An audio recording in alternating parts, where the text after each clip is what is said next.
पहलगाममध्ये दहशतवाद्यांकडून पर्यटकांवर झालेल्या भ्याड हल्ल्यामध्ये काही पर्यटक हे मृत्युमुखी पडले। याच पहलगाम दहशतवाद्यांचा निषेध नोंदवण्यासाठी आज नाशिकमध्ये महाराष्ट्र नवनिर्माण सेनेच्या वतीनं पाकिस्तानच्या झेंड्याचे पोस्टर आणि पाकिस्तानचा झेंडा जाळून निषेध व्यक्त केला। यावेळी महाराष्ट्र नवनिर्माण सेनेच्या पदाधिकाऱ्यांच्या वतीनं पहलगाममध्ये झालेल्या दहशतवादी हल्ल्याच्या विरोधामध्ये घोषणाबाजी देखील करण्यात आली आहे। यावेळी प्रदेश सरचिटणीस दिनकर पाटील, जिल्हाध्यक्ष अंकुश पवार, सुदाम कोंबडे, सलीम मामा शेख, अनंता सांगळे, सत्यम खंडाळे, सुजाता डेरे, राकेश परदेशी तसेच महाराष्ट्र नवनिर्माण सेनेचे पदाधिकारी आणि कार्यकर्ते उपस्थित होते।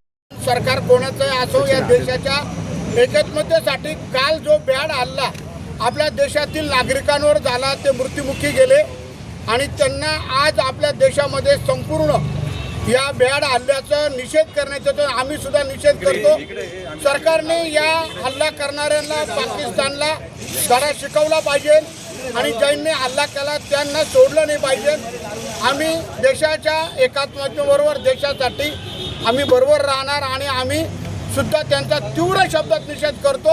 असं पुन्हा घडणार नाही।